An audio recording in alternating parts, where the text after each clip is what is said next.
Hello and welcome to Livro world. My name is Nitesh Raj. Know your country series के अंतर्गत मैंने पिछले भाग में आपको अरुणाचल प्रदेश के बारे में बताया था। इस सीरीज के अगले भाग के अंतर्गत आज मैं आपको देश के एक बहुत ही छोटे एवं खूबसूरत स्टेट सिक्किम के बारे में बताऊंगा। इसमें जो भी जानकारी आपको दी जाएगी वो आपके किसी भी एग्ज़ाम्स के लिए बहुत ही महत्वपूर्ण होगी, तो इसलिए वीडियो को अंत तक ज़रूर देखिए। तो चलिए वीडियो की शुरुआत करते हैं। 17वीं शताब्दी से पहले सिक्किम के इतिहास के बारे में बहुत कम जानकारी है। सिक्किम राज्य का नाम लिम्बू शब्द सु हिम से लिया गया है, जिसका अर्थ है नया घर। लेप्चा इस क्षेत्र के शुरुआती निवासी थे। जाहिर तौर पर नाओंग, चांग, सोम और अन्य जनजातियों को इन्होंने आत्मसात किया। भूटियाज ने 14वीं शताब्दी में तिब्बत से इस क्षेत्र में प्रवेश करना शुरू किया। जब 1642 में सिक्किम राज्य की स्थापना हुई तो पहला चोग्याल फुनसुंग नामग्याल भूटिया समुदाय से आया था। नामग्याल राजवंश ने 1975 तक सिक्किम पर शासन किया, जिसके बाद चोग्याल वंश ने सिक्किम पर अपना आधिपत्य जमा लिया। नामग्याल राजवंश ने इसके बाद 1975 तक सिक्किम पर शासन किया। बेसिकली 1890 में ब्रिटिश इंडिया के अंतर्गत सिक्किम को प्रिंसली स्टेट का दर्जा दिया गया था। 1947 में भारत की आज़ादी के बाद भी सिक्किम ने अपना प्रोटेक्टरेट स्टेटस जारी रखा, लेकिन 1973 के बाद यहाँ पे राजवंश के अगेंस्ट एंटी रॉयलिस्ट राइट्स जो हैं चालू हो गए, जिसके बाद 1975 में यहाँ पे एक रेफरेंडम कराया गया। इस जनमत संग्रह में सिक्किम के अधिकांश लोगों ने भारतीय संघ में शामिल होने का समर्थन किया, जिसके बाद वर्ष 1975 में सिक्किम भारतीय संघ का अभिन्न अंग बन गया। चलिए मैप पर सिक्किम की लोकेशन को देख लेते हैं।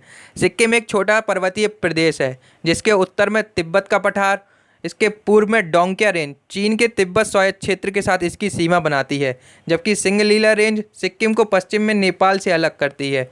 इसके दक्षिण में दार्जिलिंग अवस्थित है। भारत के नॉर्थ ईस्टर्न राज्यों को मेनलैंड से जोड़ने वाला सिलीगुड़ी कॉरिडोर सिक्किम के दक्षिण में स्थित है। सिक्किम की राजधानी गंगटोक है। इसके साथ ही 7096 स्क्वायर किलोमीटर क्षेत्रफल के साथ यह भारत का दूसरा सबसे छोटा राज्य है, जिसकी जनसंख्या मात्र 6 लाख के आसपास है। सिक्किम की मुख्य भाषाएं अंग्रेजी, लेप्चा, भूटिया, नेपाली, लिम्बू आदि हैं। इसके साथ ही सभी पहाड़ी राज्यों में इसकी साक्षरता दर सबसे ज़्यादा है। कंचनजंगा नेशनल पार्क, जो एक बायोस्फीयर रिजर्व भी है, सिक्किम में ही स्थित है। इसके अलावा सिक्किम में Pangolakha wild life sanctuary, Singalila national park और कीथम बर्ड सेंचुरी भी प्रमुख हैं। India state of forest report 2019 के अनुसार सिक्किम के कुल भौगोलिक क्षेत्र के लगभग 47.61% एरिया पर फॉरेस्ट और ट्री कवर है। सिक्किम बायोडायवर्सिटी की दृष्टि से भी बहुत समृद्ध है। यहाँ के कंचनजंगा नेशनल पार्क में अपेक्षाकृत नीचाई पर सब ट्रॉपिकल फॉरेस्ट पाए जाते हैं, जिनमें साल, ताड़, बांस, फर्न और ऑर्किड जैसे पेड़ पाए जाते हैं। अपेक्षाकृत अधिक ऊंचाई पर टेम्परेट फॉरेस्ट पाए जाते हैं, जिनमें ओक, लॉरेल, मैग्नेलिया, देवदार जैसे वृक्ष प्रमुख होते हैं। इसके अलावा अधिक ऊंचाई पर अल्पाइन टुंड्रा प्रकार की वनस्पति पाई जाती है। सिक्किम में एक समृद्ध और विविध पशु जीवन भी है। यहाँ याक, लाल पांडा, तिब्बती मैस्टिफ, दुर्लभ ब्लू सीप, इसके अलावा तिब्बती एंटीलोप और स्नो लेपर्ड भी शामिल है। विश्व की तीसरी सबसे ऊंची चोटी कंचनजंगा को सिक्किम की रक्षा देवी माना जाता है।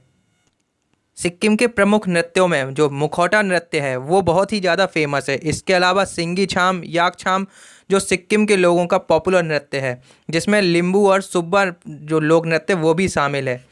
सिक्किम की प्रमुख नदियों के बारे में बात करें तो तीस्ता नदी जो जेमू ग्लेशियर से निकलती है और रंजीत नदी यहाँ की फेमस नदी है। आइए अब सिक्किम के बारे में कुछ विशेष तथ्य देख लेते हैं। सिक्किम की अधिकांश आबादी ग्रामीण है, जो बिखरी हुई बस्तियों और गांवों में रहती है। गंगटोक सिक्किम की सबसे बड़ी बस्ती है। अन्य उल्लेखनीय शहरों में सिंगटम, रांगपो, जोरेथांग, मंगन, ग्यालसिंग और नामची आदि शामिल हैं। सिक्किम की अर्थव्यवस्था मुख्य रूप से कृषि पर आधारित है। राज्य की प्रमुख फसलों में धान, गेहूं, मक्का, ज्वार और जौ शामिल हैं। इसके अलावा यहाँ की प्रमुख नकदी फसल संतरा एवं इलायची है। अन्य फसलों में आलू एवं सेब हैं। ध्यान रखने योग्य बात है कि सिक्किम भारत में बड़ी इलायची का सबसे बड़ा उत्पादक राज्य है। हाल ही में सिक्किम ने भारत के पहले पूर्ण ऑर्गेनिक स्टेट होने का दर्जा प्राप्त कर लिया है। राज्य में खेती के लिए रासायनिक कीटनाशकों या उर्वरकों का उपयोग नहीं होता है। सिक्किम के कई किसान मवेशी जैसे सुअर, भेड़, बकरी और मुर्गी पालन सहित अन्य पशुधन भी पालते हैं। मवेशी और भैंस मुख्य रूप से सब ट्रॉपिकल आर्द्र बेल्ट तक ही सीमित हैं, जबकि अधिक ऊंचाई पर याक और भेड़ पालन किया जाता है। इसके अलावा सिक्किम में तांबा, सीसा और जस्ता का खनन किया जाता है। राज्य में कोयला, ग्रेफाइट और चूना पत्थर सहित अन्य खनिजों के भी भंडार हैं। सिक्किम की तीस्ता नदी प्रणाली की जल विद्युत क्षमता काफ़ी है। कुछ बड़े जल विद्युत स्टेशन और कई छोटे संयंत्र हैं जो गंगटोक, रांगपो, सिंगटम और मंगन को ऊर्जा प्रदान करते हैं। जो रूरल इलेक्ट्रिफिकेशन है, यहाँ की सरकार की प्रायोरिटी रही है। नामग्याल इंस्टीट्यूट ऑफ तिब्बतोलॉजी जो गंगटोक में स्थित है, वह दुनिया में तिब्बती पुस्तकों का सबसे बड़ा संग्रह है। इसके अलावा यहाँ के मठ, वॉल पेंटिंग, कांस्य चित्र और अन्य कलाकृतियों के भंडार हैं। उम्मीद है कि आपको बहुत कुछ नया जानने को मिला होगा। यदि आपको वीडियो पसंद आई हो तो प्लीज़ वीडियो को लाइक कीजिए और चैनल को सब्सक्राइब कर नोटिफिकेशन बेल को ऑन कीजिए। Thank you for watching.